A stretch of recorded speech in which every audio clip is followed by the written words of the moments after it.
Hi, what's up, guys? How are we all doing? Back with another video. Hi guys.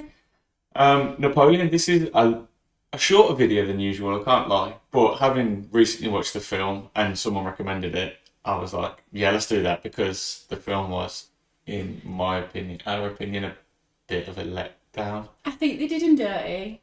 Yeah, I think like a lot of the things were a bit embarrassing for him. yeah, they made him look like a proper man child, and Yeah. I don't know how accurate that is, but we kind of went to see some cool 4K battles. Do you know what I mean? Yeah, I thought a bit more like war focused rather than him focused. But also his weird kinks and quirks were a bit did Yeah, him dirty. yeah, and I'm not sure about. I love Joaquin Phoenix or Joaquin Phoenix, however you say it. I don't, I don't want to say that film put me off him, but I don't know if he's the right casting choice or. Yeah, I don't know if you don't know if he made a good Napoleon.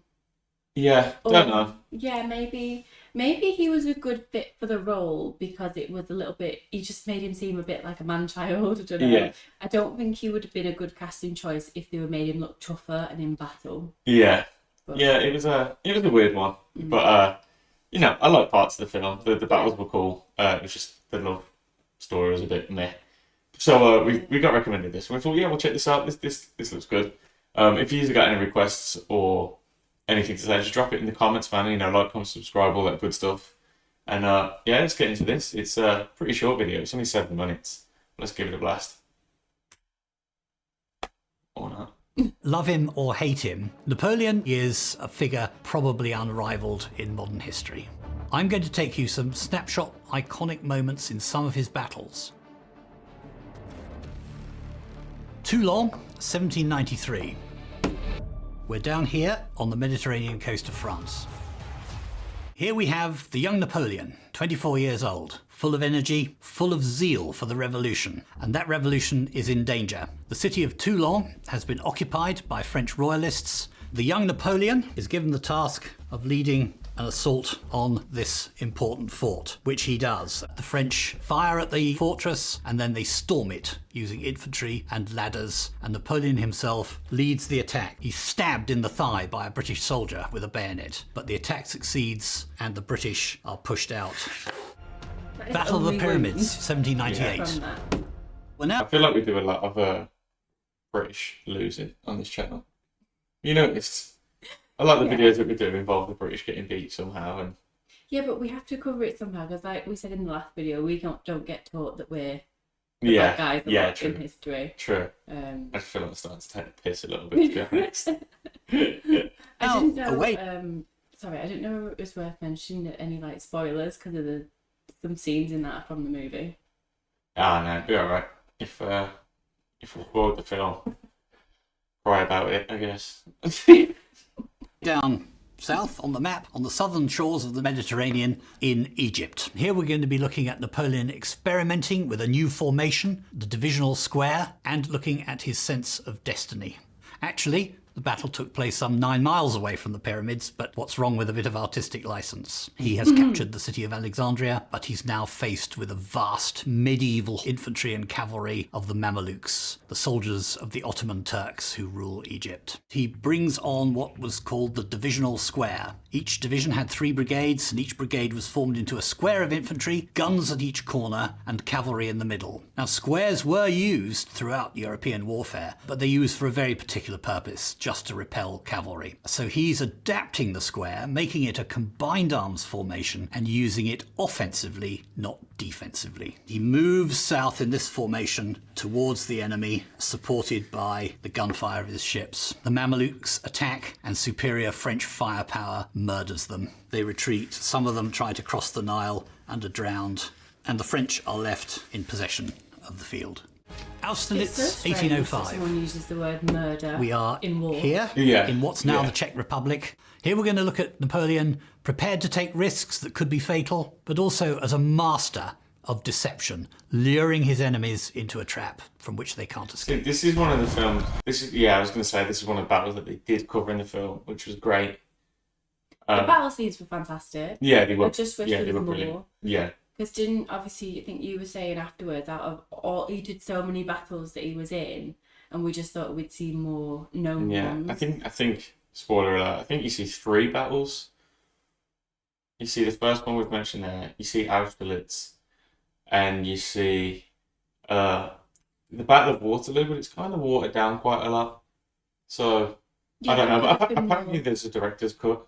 There's a director's cut coming out, and it has more of the battles in it, but I don't know. This is a portrayal of an incident which actually happened. It's reported that 150 guns were lost and a lot of men were drowned. 2 or 3 days later, Napoleon ordered the ponds to be drained, and although 150 horses were found, only 2 human bodies were reported. Napoleon has instituted the corps system. Each corps is a combination of artillery, infantry, cavalry, engineers and light troops. It's all arms. It allows him to expand the army to something bigger than has been seen in Europe since ancient times. He makes himself appear weak in the south here on his right flank, because what he wants to do is make the enemy launch a flanking attack, bring them down off the Pratzen Heights to attack him and envelop him in the south. We'll be able to take these attackers in the flank and deal with them. Napoleon himself will then be able to unleash the decisive act of the battle, a central attack on the enemy position up here on the Pratzen Heights. The Austrians play right into his hands, and he turns to Marshal Soult, the commander of the 4th Corps, who's going to lead the attack, and says to Soult, one sharp jab and the war is over. Lutzen, spring of He's got 1813. through these battles, isn't he? Sorry, how stereotypically British is this historian, by the way? You're looking at him. Yeah, I know. He's just like, he looks like someone that Family Guy would make. Yeah, So you pick the British, you know, and you just do like big teeth and like glasses. yeah, glasses, really ugly, basically.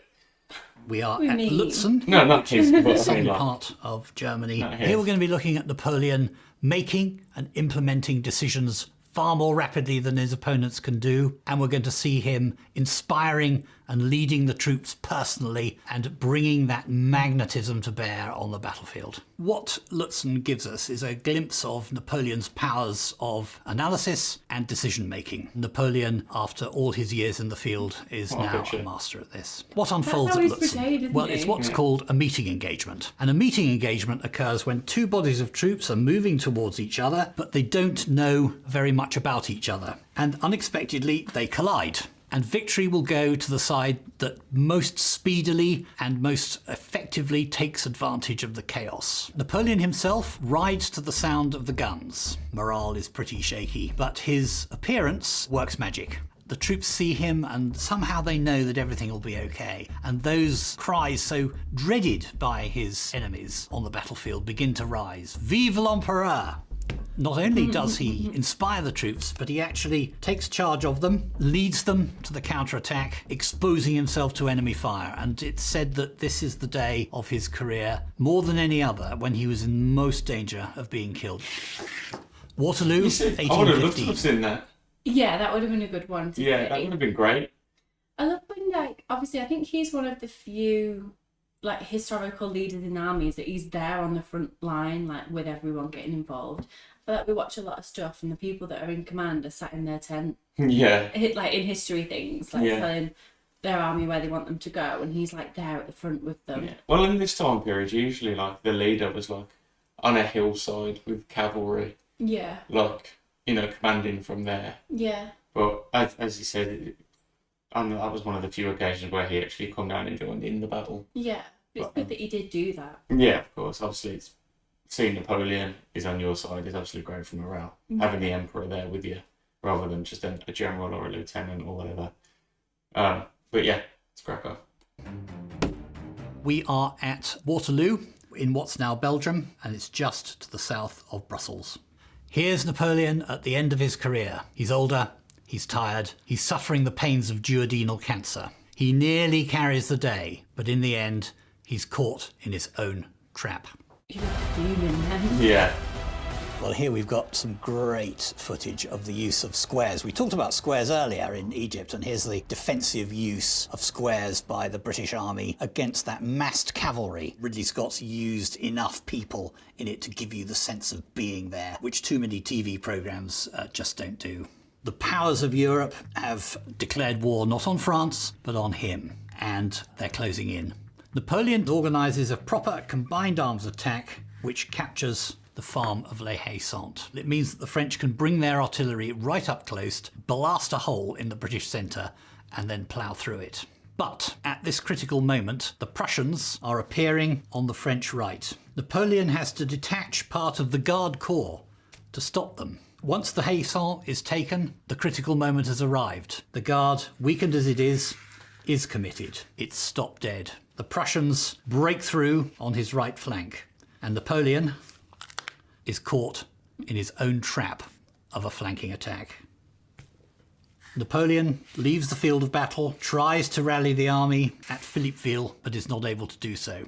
It's the end for Napoleon. He finishes his life as an exile on the island of St. Helena.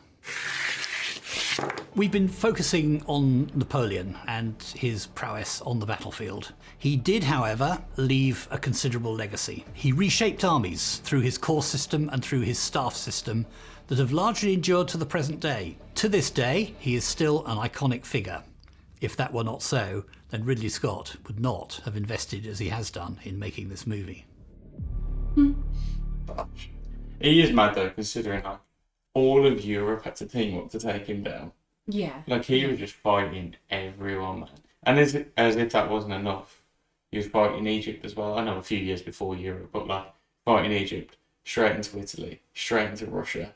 Do you know what I mean? Constant, wasn't it? I don't think being exiled to an island to live out the rest of your days would be a punishment. Well, when you come from being emperor in Paris, Yeah. I imagine it's a bit of a The doubt. beach, the sea, the sun. No, it wasn't Was that type of island. It was in the Atlantic. Cold.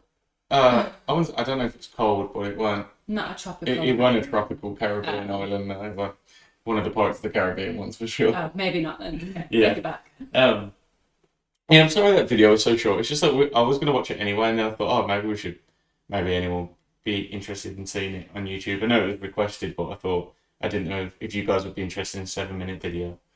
But it feels very different because we're going to a phase of doing like two-hour movies, Yeah. which obviously takes a lot more time to do. This is like 1 and up in a day, so it's a bit weird. But if you guys want to see more stuff like this, feel free to recommend it. There's a lot of history stuff that people have been recommending, like Epic History, The Fat Electrician, Yeah. stuff like that. So if you guys want to see that, just let us know. That's all it is. And just keep commenting, liking, subscribing, all that good stuff, guys. Take it easy.